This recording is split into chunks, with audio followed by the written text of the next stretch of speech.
let's go ahead and get started. It looks like both of you are on the Google Doc in the classroom.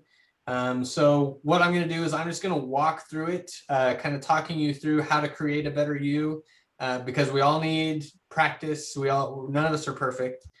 We all can use a little extra help to get better at life in general. But these are some different things that we can do to become a better student, and to help our future become as best as it can be as well. So your best you takes effort. That first blank in there, you need to erase the blank or type in effort for that first blank.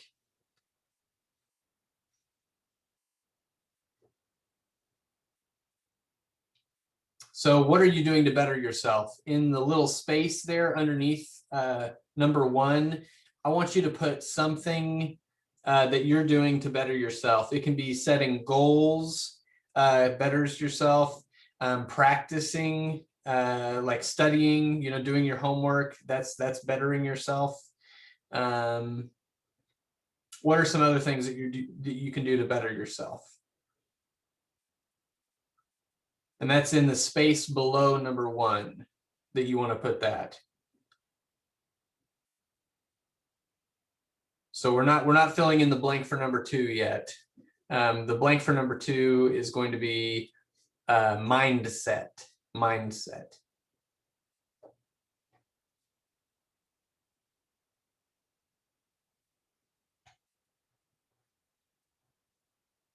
But I'd like to hear some of your guys' ideas. What do you do to better yourself? Perla, do you do anything to better yourself?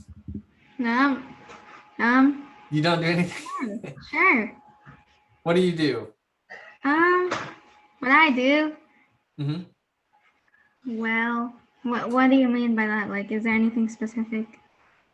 Anything that you do to make yourself better? Yep. What could I say? I can't think of anything. Yeah, I can't think of anything.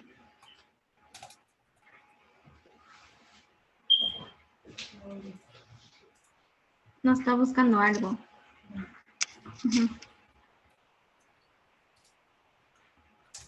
What about going to tutoring?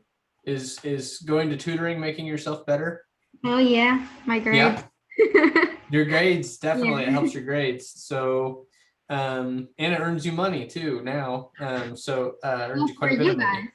Yep. So I would definitely say tutoring is something that you can do to make yourself better. Brianna, do you have any ideas? Something that can make you better? Paying attention. Excellent. Paying attention in class is one of the best things I can tell you to do, because it's really the only way to get the material without having to do a bunch of extra work on your own. It would take a lot of time to read through the textbook by yourself, take notes by yourself. If you just pay attention in class, that's half of the work done for you already. Excellent. All right, so let's talk about number 2.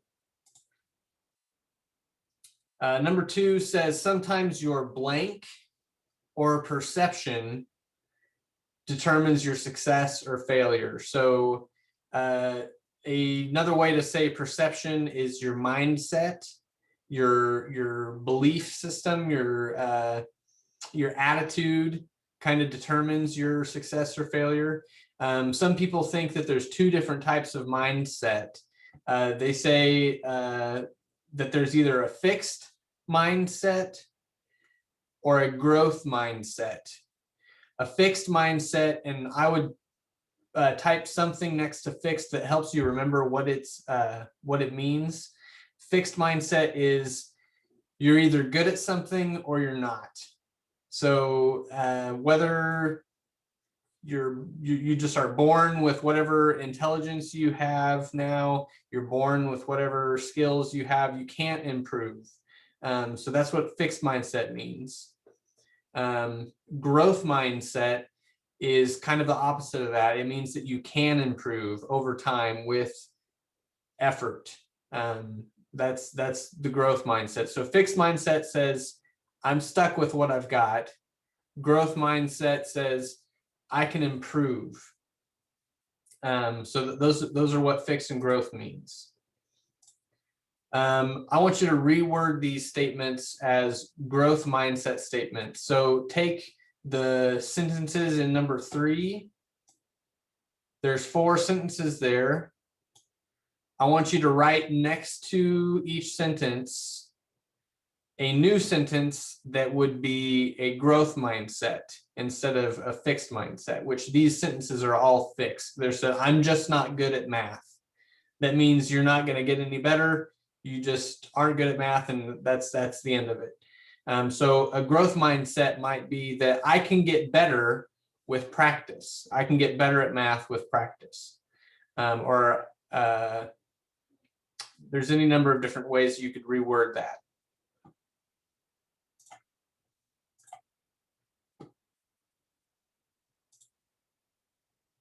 Perla, are you able to follow along on the worksheet that we have in the Google Classroom? This one? Yep, you're on it right now. Yep. So these sentences right here, Perla, that I just highlighted, Yeah. those are the ones that we're rewording. We're trying to come up with a better way to say, I'm just not good at math. So you could say, I can get better at math with practice. This is too hard for me. So what do I do? So if it is too hard for you, what's a better way to think about it than just to give up and say, this is too hard for me? I can get good at it. I can get good at this, yes. Mm-hmm. Or I might need help with this. Do I like type it in there? Or? Yep, just type it right in there.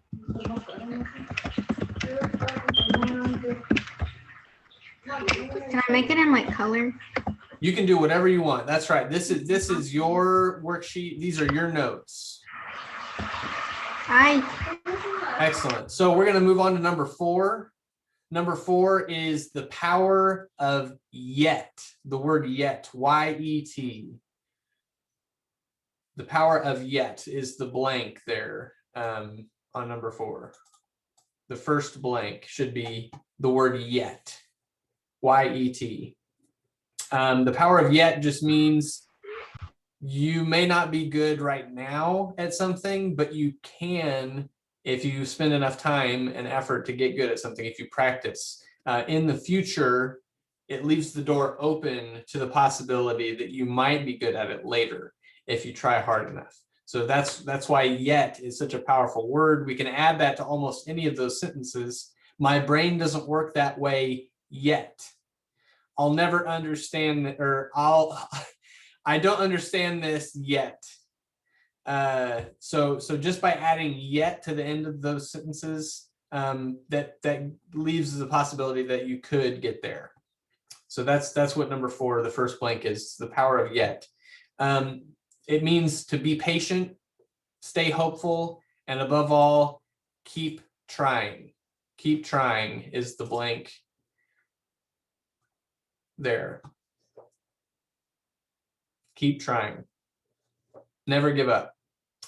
So sometimes we just talked about mindset kind of determines your success or failure. Sometimes your habits determine your success or failure.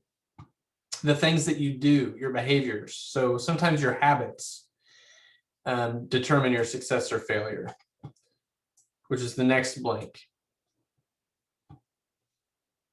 There are good habits and there are bad habits. Good habits help us to achieve our goals. They get us closer to our goal. They also improve our quality of life. So that they good habits have an effect on everything that we do. So there's a saying also that how you do anything is how you do everything. So if you practice and do good habits, those are going to spill over into other parts of your life as well. Bad habits have the same effect. So bad habits are kind of the opposite. They don't help us achieve our goals, and they lower our quality of life. They're going to affect negatively all of the other areas of our life. So what are some good examples of good habits? Do you guys have any good habits? These can be similar to the things that you said for number 1.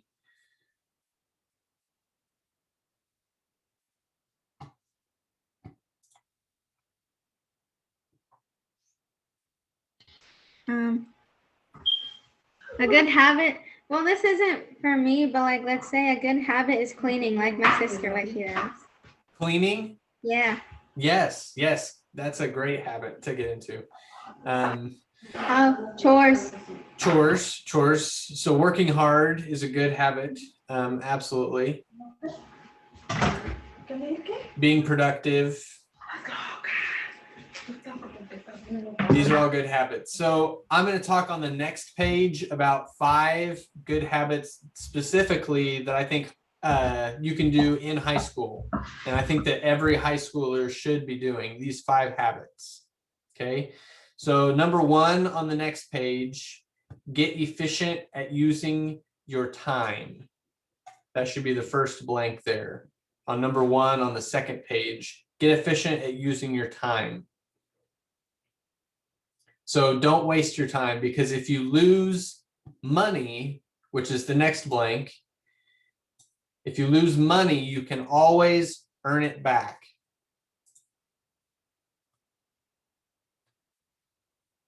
You can always earn money back, but if you lose time, you're not going to get it back. So that's why it's super important not to waste your time. So a good way to do this is to plan ahead. So plan tomorrow, today. Plan tomorrow, today. So what do I mean by that? I mean, literally at night, before you go to bed, sit down and schedule out what you're going to do the next day. You can even just think of it as you're falling asleep, laying there with your eyes closed. Think through the things that you have to do the next day, and try to get an idea of a plan that you can do for the next day.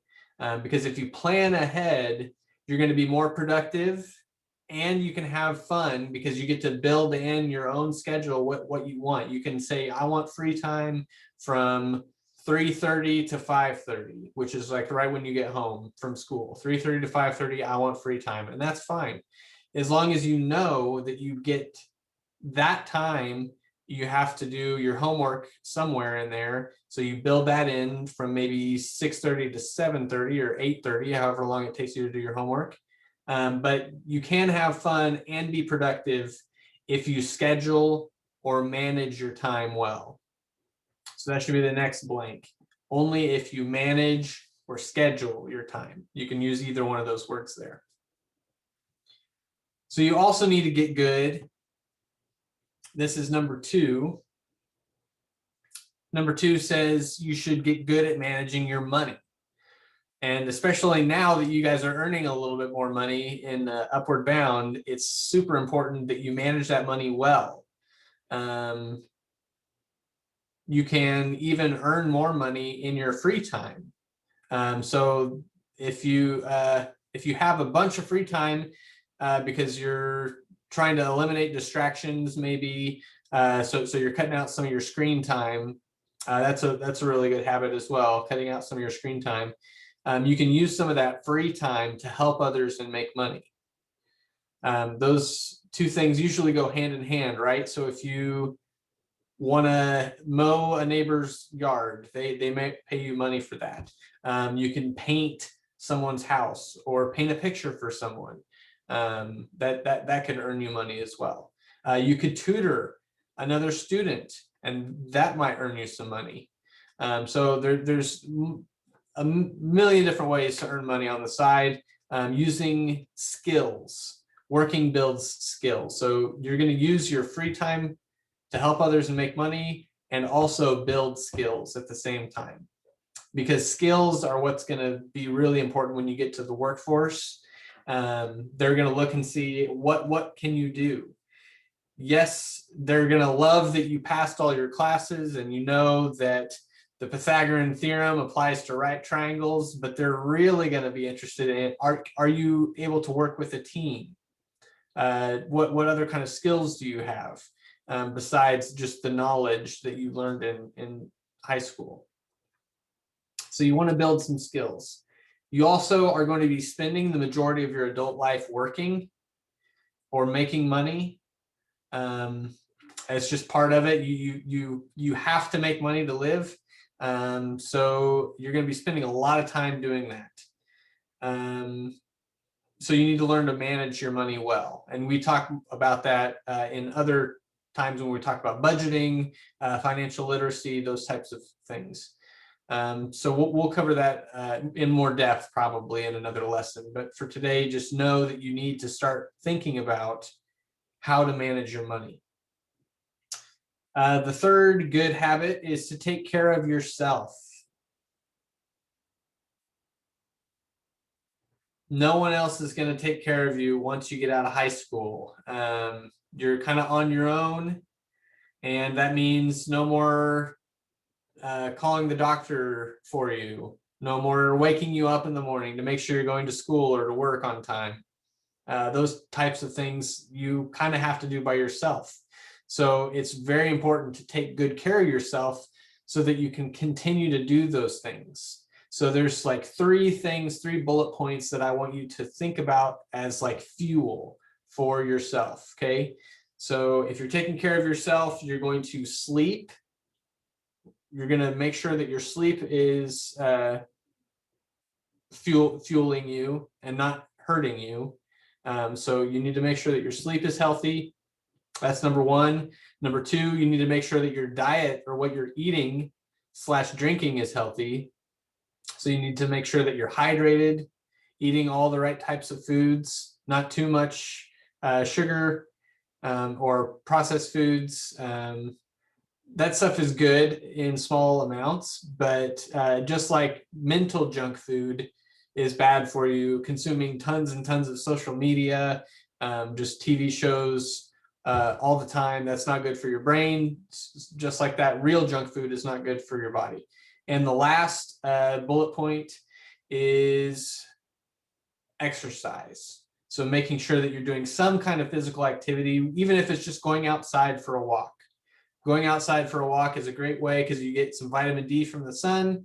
You get a little break, a mental break from doing whatever you're doing. And it's just good for your body to get some movement every once in a while. All right, so number 4, get outside of your comfort zone. This is another great habit to get into because there are a lot of things that you're going to do in your adult life that are going to require you to get outside of your comfort zone a little bit. I'm not saying just go willy-nilly and do all the things all the time, but you want to spend some time socializing, getting to know others. That's very important. Building those kind of social skills, communication skills, team building skills, those are all important for your future. You want to try new things as well. Sometimes we get too comfortable in just the way that we do things that we don't want to even try anything that anybody else suggests because it's different. Just because it's different doesn't mean it's bad. So it's good to try new things. And with that in mind, in high school especially, you want to join clubs, you want to play a sport maybe, you want to do something extracurricular. And I'll put that in the chat. If you don't know how to spell extracurricular, extracurricular is in the chat. That just means something beyond what you normally learn in school. So that could be like a fine art. It could be joining a club. It could be playing a sport, something along those lines. Scholars Bowl, anything that you can do that's inside the school organization that is outside of what you learn in the classroom is extracurricular. So do something extracurricular because it's good not only for you, but it's good for your future like scholarship applications, college applications, they're going to look and see, is this student well-rounded? And extracurricular activities, make sure that you are well-rounded. All right, number 5, last one.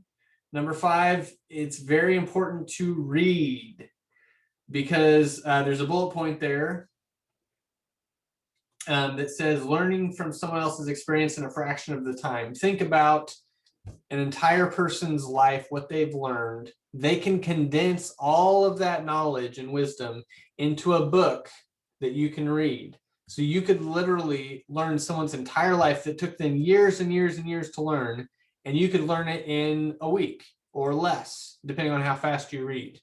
So that's pretty cool. Also, you get to learn stuff that you wouldn't normally learn just in the regular life on your own. You get to learn from other people's experiences, other people's point of view, which is really important. So that's it that we have for today. Do you guys have any questions about anything? It could be creating a better you. It could be the summer program or stipends that we covered a little bit earlier. It can be anything at all. Brianna asked, working builds what? She missed a blank. Working builds skills. Skills. Thank you. You're welcome.